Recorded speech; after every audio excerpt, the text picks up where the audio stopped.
Hey, good afternoon, everybody. How we doing? Hello, hello.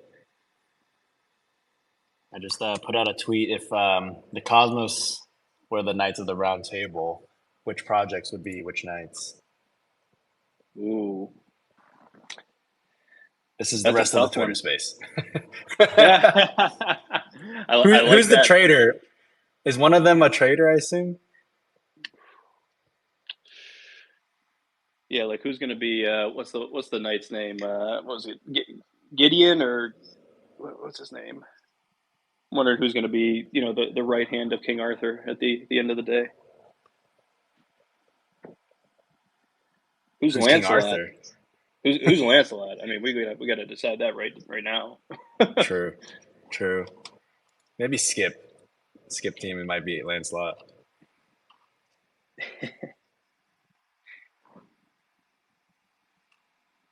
You gotta choose like a meme coin project to be Lancelot. I feel like a meme coin project. They seem like the type would kind of run off with your wife. Do those kinds of things. I can't do that if you don't have a wife. True, true. I mean, well, hey, I can't go back now that I have one. I mean, I just can't do There's one way to prevent your wife getting stolen by the meme coins. it.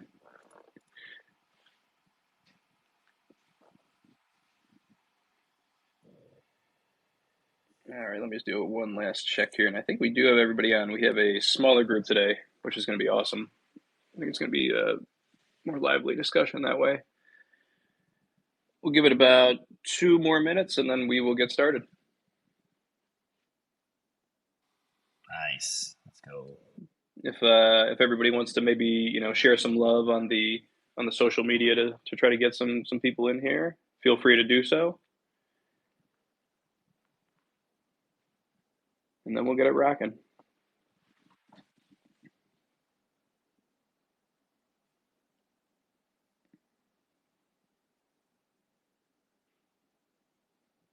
Yeah, we got Prism here.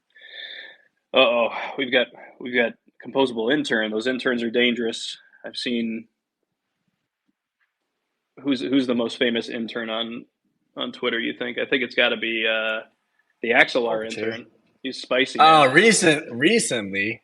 I wonder who's behind the Axel intern. The one that went out was it earlier today? It's like, or maybe last night about Layer Zero and the Spider-Man meme. Yeah, yeah, yeah. There's been some spicy takes going back and forth between those two parties. That's for sure. All right, I see some people crowding in here. I think we'll go ahead and get started. So welcome everybody. This is the seventh episode of Revelo Roundtable. My name is Kirk. I'm the head of business development with Revelo Intel, and I'm going to be the moderator of this lovely space today on Good Friday, nonetheless. Anybody that's not familiar with Revelo Intel, we are an institutional grade research firm that focuses on DeFi and providing investors with the tools that they need to perform due diligence in the most time effective way. And then for protocols, we kind of provide a marketing funnel for you guys to reach your ideal users. Um, yeah, I think the alt L1 debate is probably one of the hottest topics in the space. Lot of passion it takes, obviously, from both sides. Um, but I'm excited to kind of dive into Cosmos today, especially your protocols and how you guys are viewing the advantages and the trade offs associated with the tech stack. Um, we've got three of the most innovative protocols that I've seen on Cosmos. We've got Osmosis, Prism, and Picasso. And I'm going to turn it over to you guys. Just give us a few seconds of introduction on yourselves and how you got into crypto, and then we'll take things forward. Aaron, do you want to kick us off? Yeah, sure. Thanks for hosting us. Excited to be here. I got into crypto around 2017, and I think like my first real big like love for this digital economy is essentially I used to play World of Warcraft, and in World of Warcraft I was actually rank 1 in the world. And the only time I ever interfaced with the only time I ever interfaced with Vitalik was when he was telling me to take it easy on this like new hire at Omise Go, who was like kind of like putting out some content that the entire community was like, this is like kind of like inconsiderate. And then I was like, Vitalik, I know you played World of Warcraft, and I was rank 1 in the world. This was like the most immature thing I've ever done, but I just threw it at him. But in the game, I thought there was just like so much about this digital economy, the economics of gold, how it flowed through the world, how everyone transacted into it. Like you're literally mining and working for this gold, and then you go spend it. It's And I was like, wait, like why can't the whole world actually like kind of like be so seamless, just like this? Everything flows together with a single currency. So I was just like a really big fan of Bitcoin because of this game. And then my first like dive into DeFi was with Osmosis. I was so obsessed with it that I just like spent all my hours in the days volunteering, teaching people how to use Osmosis. And then eventually the sub DAOs were like, hey, like, you're doing this voluntarily. Why don't you do it as a part of the sub DAO? And then I joined the sub DAOs, and then it just kind of ramped up from there. So, now I'm with the Osmosis Labs team and mostly working on the growth side. Awesome. Well, welcome. I should probably do an explanation of what Osmosis is, right? Yeah, for sure. Go ahead. Yeah, so Osmosis is within this Cosmos ecosystem of ours, is kind of acts as like the DeFi center for the Cosmos. So most of the liquidity comes through Osmosis at some point, whether it sits there or not. That just depends on the use of that liquidity, of course, but whether it's like passing through Osmosis in the initial days of DYDX's launch, or moving from Osmosis to some kind of other protocol, or if you want to swap on Osmosis, you can do this. If you want to earn yield on Osmosis, or try out some app like Lavana Perps on Osmosis, there's a whole DeFi suite on Osmosis, and a lot of our team, like we really work on like building out the tech for the Cosmos ecosystem as well, implementing EIP 1559, things like this. So yeah, I'll stop there. Sorry. No, it's good stuff. And just to touch on your World of Warcraft story, that's kind of how I first dabbled in the space as well, or thought about the space, I guess, when I came across crypto later, was equating it not to World of Warcraft, but Ultima Online, which I just got to shout out Ultima Online, best MMORPG of all time. But anyway, they were selling plots of land on eBay for real world money, right? And that's where kind of piqued my interest in crypto. But yeah, anyway, let me toss the mic over to PRYZM. PRYZM, do you want to give us I don't know who we have on the microphone, but if you want to introduce yourself and talk about the project a little bit. Yeah, hey, I am Ollie, or Mr. Refractor on Twitter. PRYZM is a layer one blockchain that specializes in yield. We are a full app chain that is going to allow users to customize their exposure by splitting down their yield-bearing tokens into their core elements to allow people to optimize their exposure to yield, price, or governance. And then as part of that, which I think we'll get into later on, you're able to build things into the core of your blockchain that you can't do with smart contracts. So we've got yield tokenization, we've got fixed yields people are going to be able to get. We have liquid governance, where people are going to be able to vote on osmosis proposals, for example, whilst holding liquid tokens. We have liquid staking derivatives. We have a specialized AMM for yield trading with concentrated liquidity. And then we have limit orders, DCA functionality, and then restaking of liquid staking tokens to secure our chain. So that is a little bit about us. So I guess like our background is some of the team, including myself, launched a project on the Terra blockchain.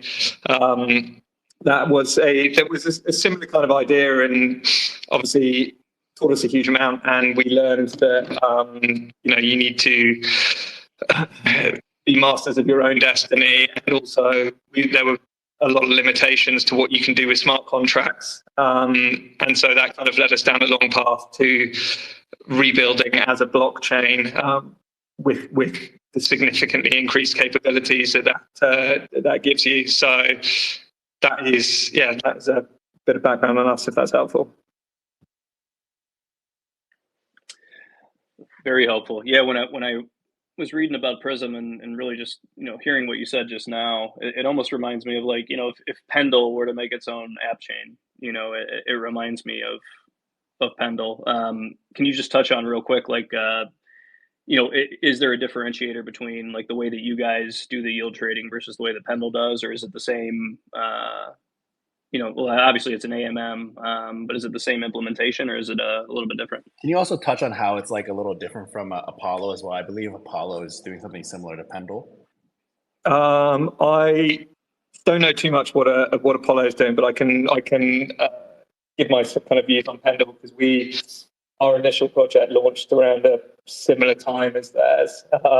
So it's, we've definitely seen their progress, and are super excited that the market is, I guess, really recognizing what you can do when you start tokenizing yield.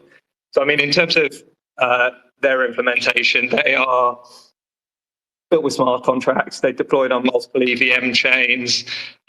They allow you to put in a yield-bearing asset, which to date has been things like yield-bearing stablecoins, or liquid staking derivatives, or most recently liquid restaking tokens, and they will then allow you to effectively tokenize your yield, your right to yield, for a fixed period of time. So what we do is similar, but we kind of felt that you're very limited to the assets that are on your chain. So whilst there are lots of assets on Ethereum, for us, if you're building as a layer one, then you're in control of the assets coming to your chain, and actually it puts you in a position to create the assets coming to your chain. So whereas Pendle will create a protocol that does the yield tokenization, and I think they have like nearly 3 billion of TVL now or something like that, doing an amazing job. For us, we also create the liquid staking derivatives that you'll end up trading yield on. So Pendle will make a revenue for Pendle holders based off of, I think it's 2 or 3% of the revenue of the yield token. Whereas we sort of firmly believe from our experiences that you need to have the option to be completely vertically integrated. So we have our AMM. We can bring in any asset from any chain because we have a built-in Oracle module that, without getting too into the plumbing of it, basically, if there's a yield-bearing asset anywhere on any chain, every time that yield is paid out, our Oracle module will report it to Prism and say there's been some yield paid out. You need to now collect that yield and pay it to the yield token holders. So it makes for a much more scalable solution in our opinion. And then by being completely vertically integrated, you're going to make revenue for the blockchain from yield token holders. You're going to make it from liquid staking derivatives. You're going to make it from fees that the AMM earns. You're going to also make MEV revenue. And you're also going to be able to, you're also then going to make from network fees, you're going to make revenue. So kind of you're much more in control of your stack. But the way that we've built Prism is to also make it completely permissionless. So anyone could, Stride, for example, could come and allow tokenization of their liquid staking derivatives, or Lido could allow yield tokenization of their liquid staking derivatives. So it's being vertically integrated whilst being permissionless and allowing other people to come and tokenize and deploy assets. I don't know how much people have been following what's been happening in Pendle recently with the shards campaign for Athena, but I think that hopefully will illustrate to people the power of when you start tokenizing something like that, just how profitable that's been when you tokenize the yield. these assets. So we're super excited, and we think that we've taken it's definitely been the harder road to build this as a blockchain, but we think the benefits that you're going to get in terms of scalability over the long term are can be super important. Awesome. Yeah, I appreciate the insight. And I think we're going to dive into it a little bit more here in a few minutes. But over to Composable Intern, last but not least, with Picasso Network. You want to give us an intro? Yes, sir. So my name is Jaffa. You can call me Jaff, Intern, whatever you want. Got into crypto 2020. Sort of met someone via where I was working who was just accumulating a lot of Bitcoin and Litecoin for some reason. And I was just like shocked how he's putting so much money into this. So I just started reading, and I haven't stopped since. So yeah, lucky to meet that guy. I joined Composable 2021. I did work in a few Ethereum protocols before that, but it's been a long time here at Picasso, you could say. So for those of you who don't know what Picasso is, right now Picasso is focusing on implementing IBC outside of the Cosmos ecosystem. So IBC is the transport layer that's used to connect Cosmos SDK chains. It's natively built in if you have it activated on your chain. And what we're trying to do is, because IBC is sort of a generalized framework for bridging, and it doesn't really matter what consensus you use, we're just deploying it on other chains. So we've already established it on Polkadot last year. We're now taking it to Ethereum and Solana. And then, another thing that we're doing with Picasso is generalized restaking. So, sort of eigenlayers focusing on restaking for ETH native LSTs. So, we're looking to accept LSTs from non-ETH chains that can be used to sort of pool security for anybody who needs. So, and this would only be via IBC just to guarantee the security of the assets. Yeah, I mean, I think that's probably actually a good segue. I think each of you kind of mentioned this in your own way, right? But obviously the IBC is in my opinion, probably the top narrative. That drives the Cosmos stack. In my opinion, at least into the future. So, and we were joking about it earlier, Aaron, with Axelar and Layer Zero, right, and how spicy the topic of bridges are, and cross chain communication. So right now, if we're being honest, right, a lot of developers I've talked to personally have admitted that, like, hey, Cosmos overall, like the tech stack of Cosmos is almost superior to the EVM. But we don't see the same adoption, of Cosmos as we do of the EVM. So I'm just curious to see, what your guys' thoughts on that are, and like, how do you think Cosmos, from a tech stack perspective, can kind of, I guess, take that next leap of user adoption, critical mass. Aaron, do you want to touch on that at all? Yeah, well, I think like similar to this point, one thing that the recent conversation that was happening at the Biddle, however you pronounce that, Biddle, Asia over in Seoul, is that just use IBC is what they're saying. It's like Adrian from Anoma was talking to Vitalik, and it's just like, hey, just use IBC. There's nothing better. There will be nothing better in the future. It just makes the most sense. Don't make custom bridges. Custom bridges are trash.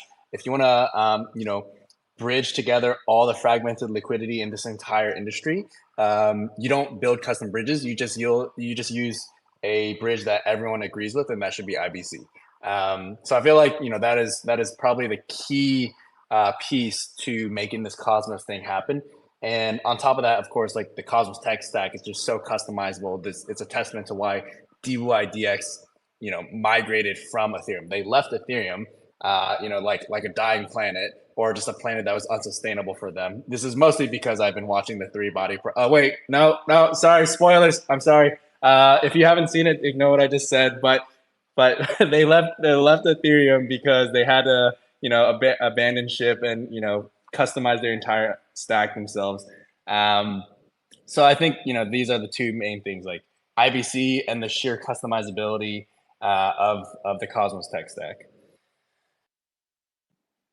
Yeah, it's a good point, right? And again, too, from a personal perspective, like as far as I'm concerned, I'm probably a the least smart person in this space right now. But I just want to see, like, I don't necessarily think it's positive for the space that we have so many alternate bridges popping up all the time. Obviously it's a competitive industry, so that's going to take place. But as far as like overall adoption of DeFi and decentralized finance, I really think that it would be more beneficial for everybody to agree on what the standard is, and stick to it, so that way we can stop messing around with the fragmentation that we see today. But of course, we're not going to live in that world for some time. But PRYZM, did you guys have any thoughts on that? I know you were talking about maybe some cross chain possibilities for yield trading on your chain. Yeah, we did we did a ton of soul searching in 2022 about what we wanted our future to look like, and so I think that was tracking with various EVM chains who were offering grants to go and build on there. There was building as just kind of picking up our smart contracts from before and building and just dropping them onto Osmosis, or Juno were firing out massive grants at that time, and then we sort of looked at those, and then it was started talking with the Interchain Builders Association, and it kind of became clear to us that building your own blockchain was by far going to be the best solution for us. And it's hard to it's kind of super hard to explain and understand, because there's so many different moving parts to it. But the thing that really grabbed us, that's super useful for us and completely unique about building with the Cosmos stack, was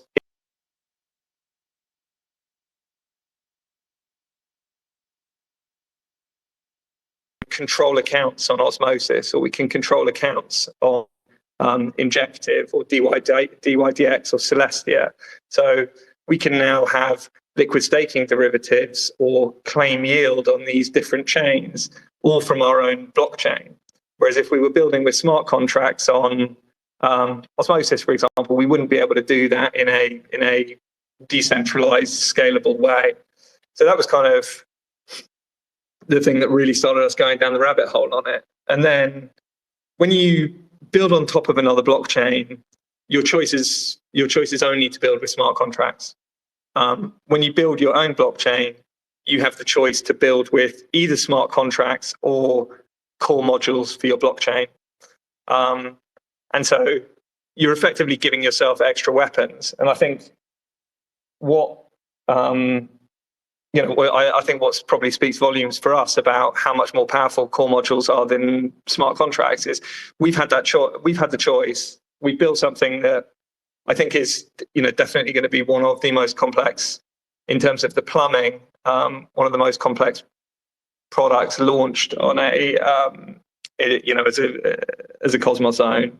And I think so we've had the choice to build everything with either smart contracts or core modules, and we haven't built a single thing with smart contracts. So it's kind of once the genie was out the bottle and you saw what you could do and how much you can customize core modules, it just became super obvious to us that there was no way we were going to build with smart contracts. The only solution was to build with build our own blockchain and use core modules.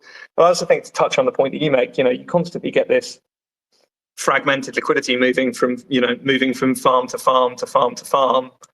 If you sit there as your own blockchain in an IBC connected zone, you can just tap into liquidity from any source. So we are excited that we can launch as our own blockchain, but we can tap into the liquidity from Osmosis. We don't have to compete with Osmosis. We can just tap into the the great liquidity and the fact that Osmosis is a hub and users really like users really like using it. And we can control accounts. We can swap on Osmosis. We can collect yield on Osmosis. We can do the same on Injective and other chains. And so I think it's super powerful. There's a lot for people to unpack when they start reading about it. But I think once you see it, you can't unsee it. And so that's sort of been our kind of journey to where we are now. What are all the timelines on that? Yeah, I mean, no, go ahead. Sorry, say again.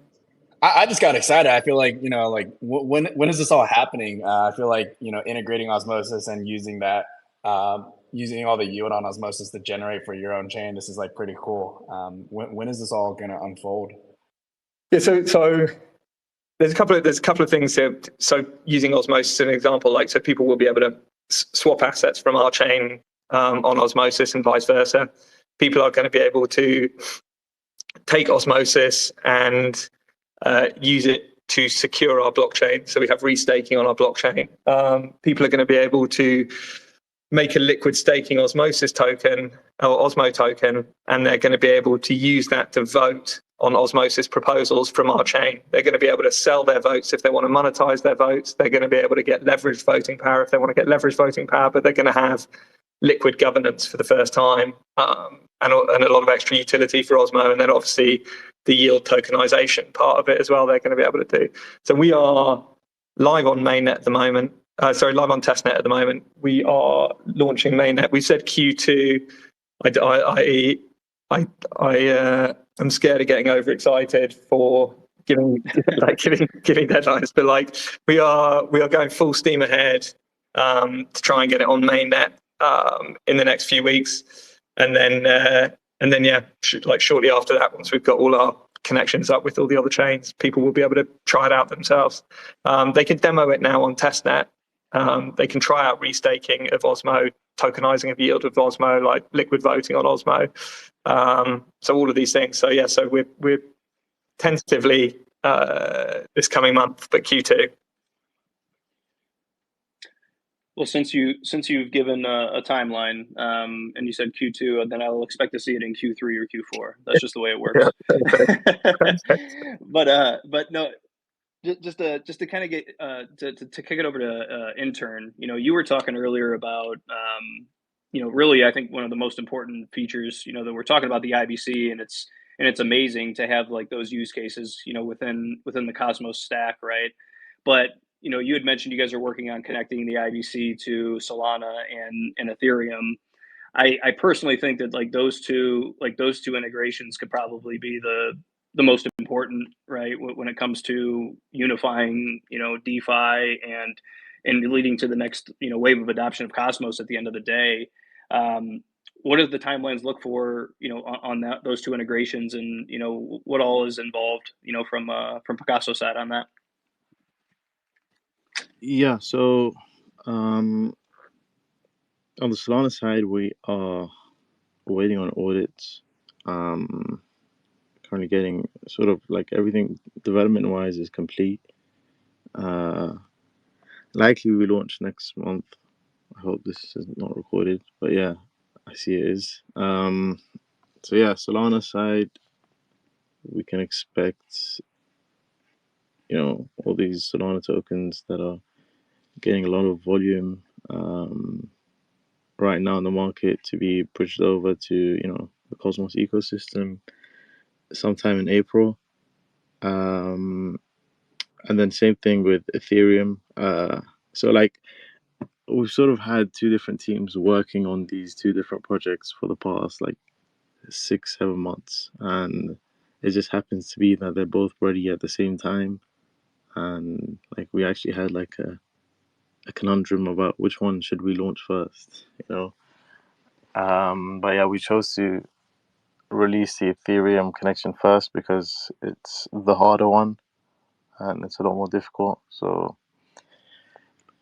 you'll see something on our timeline probably next week on Picasso in regards to the Ethereum connection. And like in terms of what we have done to sort of get this connection ready as well, so that the Ethereum light client it's not really a light client. It's based on the sync committee on Ethereum. I think everybody who's trying to do trust minimized bridges to Ethereum is using the sync committee. And then other than that, there is like a ZK circuit involved where basically the signatures of our validators of our Cosmos chain Picasso is not on Ethereum, and this just makes client updates more efficient and sort of sustainable. On the Solana side, we like the restaking element actually came in when we started working on Solana IBC. So with Solana, you can't generate state proofs on the chain, and we built a mechanism that validators need to run, and this will be able to generate state proofs on Solana, and you can essentially establish an IBC connection. This is like never been done before, but if this works really well on Solana, we might take this to other chains that don't have IBC and have sort of a lot of user base like BNB, Tron, and other chains out there.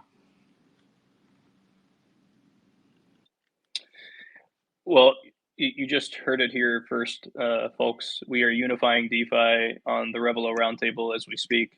So that's very cool to hear.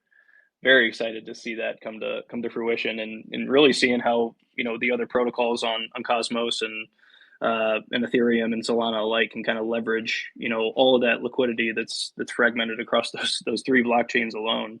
I think could be a massive catalyst. I want to segue into a topic more on like the chain layer, right? So obviously you have your own Cosmos chain, you have your own token that you utilize for security. With EigenLayer, obviously becoming massive, and that whole narrative heating up. Do you guys think that we're going to see more Cosmos chains elect to go to like an AVS model through EigenLayer for their security, or or if you don't think that, why do you think that, or what are some of the trade-offs when we're thinking about these things? Aaron, you want to jump on? I will pass that one to PRYZM first. Yeah, I'm happy to start with that one. Like the I think to my mind, osmosis invented restaking years ago. So I obviously it's very the narrative is very hot at the moment. The fact that you can stake LP tokens into osmosis and secure the blockchain was something done years ago. So I don't see. I can see people wanting to launch an AVS if there's narrative benefits and it brings great hype, but there's already multiple different solutions that can serve similar-ish purposes in the Cosmos. So you obviously have Osmosis's solution, you have interchain security, and then you also have what we're using, which is the Alliance module, which allows There's also you mesh to security coming out in mesh soon. security. Exactly, any minute now, and then you've got like you have like multiple different solutions in the Cosmos, and personal view, I think the customizability of the solutions that you have in Cosmos is going to allow chains to suit fix what kind of choose what works best for them, because to me it's to be determined what Ethereum restakers are going to end up doing with their rewards that they get on these these secondary chains that they're securing, and whether it's just a kind of down only dumping narrative, or whether there are just protocols that get built on top of this that are effectively like liquid staking, restaking tokens on top of on top of one another that just end up auto dumping rewards and buying more liquid restaking tokens. And so I don't know, how beneficial it's going to be long term. Shouldn't this lower the inflation of chains because you don't have to like pay out as much if you can just opt into a higher power essentially? Yeah, I mean, like if you know, I forget. I think osmosis yield is at 12% or something at the moment, for example. It's like 8. It's the inflation is like 8 or 9%, but the yield is much higher because of taker fees. So the taker fees actually overcome the spending in the pools right now. So it's actually like net positive now. Yeah, exactly. We were having we were, and this is useful for anyone, I guess. Like we were having a chat with Sonny and the team about this the other day, because I think if you just look at Mint Scan or something like that, it's just showing the inflation rate of Osmo. It's not showing the swap fees that are being generated. It's not showing MEV revenue that Osmo is generating. So Osmo is generating a decent amount more real revenue than's being shown on kind of most interfaces at the moment. But I guess my point is, if osmosis is gross yielding 12% when you factor in inflation plus all the extra actual real yield as well that it's generating, you know, how much extra is someone from osmosis going to have to get paid to secure Prism's blockchain, for example? Do they need 2% extra yield, 3% extra yield? Do they need 5% extra yield? So I think, and the market will converge on what the fair yield is for that, you know, in time when Prism launches. But I definitely don't think you're going to need 15, 20, 30, 40, 50, 60% yields on top of that you've seen with Cosmos chains in the past. And so your security cost and your security rate can effectively get decided by the market, which I think is going to be super powerful. So you pay less for chain security, and the market will find the fair value for it. Because if we're emitting a certain amount of Prism tokens to osmosis holders that are securing our chain, then the supply of osmosis into that module will either lower or increase the yield, and the market will find the fair price of securing Prism's blockchain. And so that can happen all around the Cosmos for all different kinds of chains. And so I think that it's going to be pretty powerful, and it's also going to allow for competitive dynamics that you've seen in things like, you know, the so-called curve wars, where if we're allowing osmosis holders to restake on our chain, and we're also allowing atom holders to restake on our chain, and we're also allowing injective holders to restake on our chain, then ultimately the amount of rewards allocated to Osmo restakers, atom restakers, injective restakers will be decided by Prism governance holders. So if injective holders try and hoard as much Prism tokens as possible, they're going to want to vote for more Prism rewards to go to injective restaking, and vice versa for Osmo and atom holders. So you end up in a competitive environment where people want to hold the native token so that they can allocate more rewards to them, rather than what might be happening in ETH restaking, where people will they're just restaking ETH, so they will just want more of the ETH because there's no kind of like competitive tension over how much rewards are allocated to it. That's why we're super bullish on the Cosmos implementations of it. Yeah, it's good. Honestly, this is one of the reasons why I was excited to have this panel, right? Is because I don't, I've brought this up to a couple of different subsectors that we've had on, and everybody's bullish eigenlayer, right? And it makes me nervous. Maybe it's just like the whole Terra thing, but it makes me nervous when I look out and I don't see anybody providing a contrarian take on a narrative. I don't care what it is. So thank you. Intern, do you guys have any thoughts on the eigenlayer ABS versus token security model? Not particularly. I think that chains that don't have the security within their token themselves will look to get security from eigenlayer like services or our restaking layer, just because it's hard to just bootstrap the security of your chain. Like once chains get to a level where, chains eventually could get to a level where they don't need this security anymore and they can opt out. But I think there's always a case where your chain could use an extra bit of security, and I don't think this takes value away from the native token.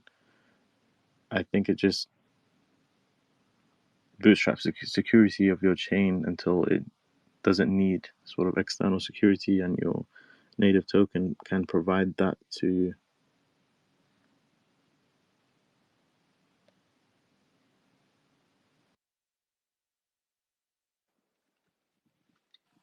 How do we feel about?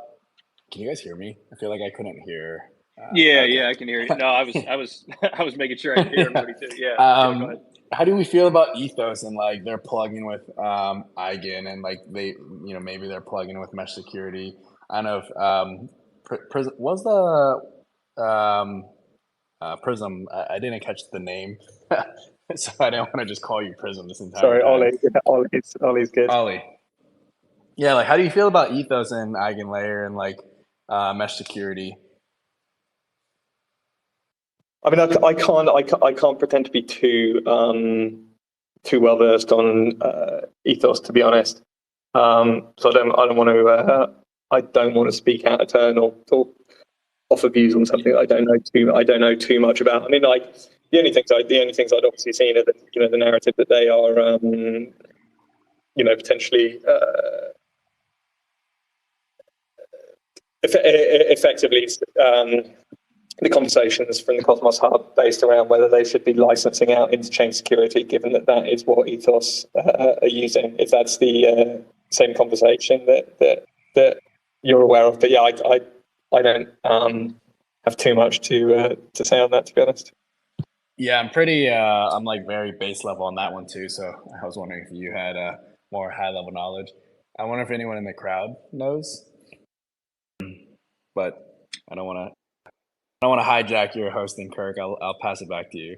No, you're good. No, you're good. If you do, I don't know either. So I was going to say the same thing. If anybody does know, please raise your hand and we'll bring you on to discuss it.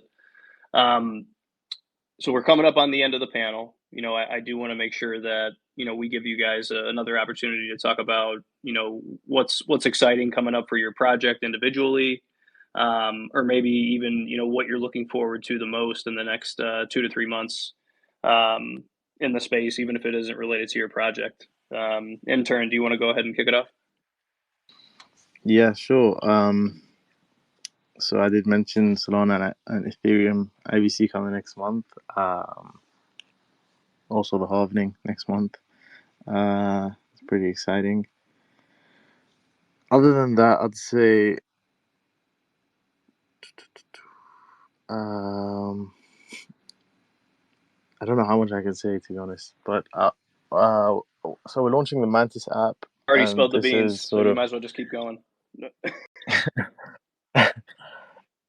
So we're launching the Mantis app, which is like an intense focus protocol. V0 is going to be like released. It's already released.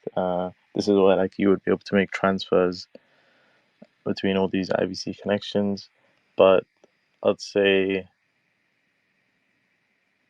just keep an eye out for some of the initiatives that we're releasing with Mantis. And yeah, just like when Ethereum and Solana IBC goes live, like give it a try. I think it will be a better user experience than the current bridges that exist between these connections.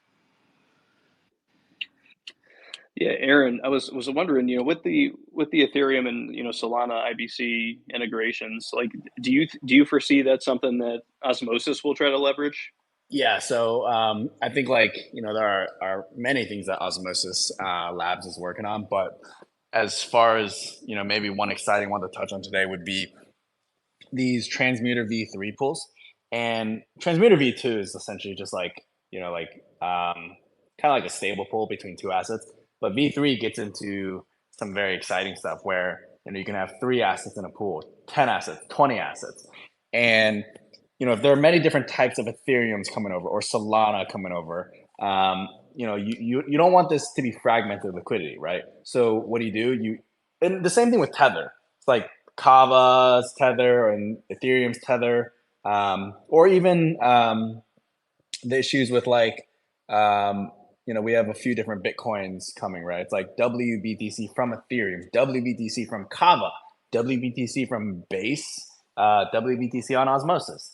And what you want to do is you want to reduce this fragmentation by putting them into a single pool, putting some rate limits on them so that there are like safety measures. And you pump out a single LP token. This LP token represents the Ethereum that's fragmented. It's no longer fragmented, or the USDT that's fragmented. And this is kind of like a solution for, right now Tether and Cosmos is kind of not doing well at all. And obviously USDC is dominating. I think USDC is just a little bit more trusted in the Cosmos. CCTP helps a lot. And this is kind of the solution that we're putting out for these fragmented assets. So yeah, like IBC from Composable, and this is going to be kind of one of our solutions to kind of work with these guys. Yeah, it's really exciting stuff. Ali, what about PRYZM? What's PRYZM got on the horizon? So yeah, we've got our we have got kind of our pre-launch stuff going on at the moment. So we've got some airdrop campaigns which we're super excited about. We're up to 470,000 wallets now that have participated in that. So excited to grow that number. Then we've got mainnet launch, and then I think really we're trying to. The point of PRYZM is we wanted to build a tool to give people opportunities to have different ways to make money from changes in price, changes in volatility, changes in yield, and monetize their voting power. And so honestly, the stuff that I'm most excited about is like people can play around on testnet and get a feel for it now, but when mainnet comes and it's real money at stake, and it's going to be super exciting to see how people actually use this to make money. Like if you want to trade an Atom token now, you have a choice. You can buy Atom, you can make it a liquid staking derivative if you want. That's kind of it. Like it doesn't really change your yield. When we launch, you're gonna then be given the choice. You're gonna be like, okay, well, do I want to buy an Atom fixed yield token that that matures in 1 year, or is that going to give me better price appreciation? Do I want the 2-year one? Do I want the 3-year one? Do I want to actually just buy Atom's yield? Do I actually just want to buy monetize Atom's voting power? You're going to have all of these choices now as a user that you haven't been given before, and that's going to allow you to earn extra yield, make bigger money from price moves, like protect yourself when the price goes down. So I'm just excited to see how people use that and hear kind of the stories that people have from that. And then I think, it's as we touched on at the start, it's been super encouraging to see yield tokenization protocols on ETH like Pendle absolutely take off, and not in ways that we necessarily thought it would be, or they probably necessarily thought it would be, where it would be with just tokenizing Lido's staked ETH, for example, yield tokenizing Lido's staked ETH. We're seeing shards campaigns and points campaigns and all of this kind of stuff that's creating whole new almost micro industries in crypto that just haven't really existed before, and yield tokenization is at the heart of it. So we're super excited to bring that to Cosmos. Really excited to integrate with all these Apex chains in Cosmos. It has now, when we started building, it was just, Cosmos Hub and Osmosis, and now you've got Celestia, you've got Dimension, Injectives had a massive resurgence, like DYDX. There's so much stuff going on. Super excited over the next few months to get our product out there and get integrated with all of these and see how users are using our product to make money. Yeah, I mean, I guess just to close, I mean, I have to say I am multiples more bullish on Cosmos than when I started this space. So thank you guys. It's definitely a testament to what you guys are building, and some of these really important integrations coming up. For the audience, if you guys haven't followed these guys, I don't know what you're doing with your life, but I would definitely suggest you go do that right after this space. And if you need an extra information source to dive into these projects or to Cosmos in general, definitely visit revelointel.com and we've got you covered. But guys, it was awesome to have you on. I really appreciate you coming on and having a discussion with us. We'll have to do it again sometime. Awesome. Thanks very Kirk. much. Cheers, guys. Likewise. Thanks for having me. All right. Cheers, guys. Take care. Bye.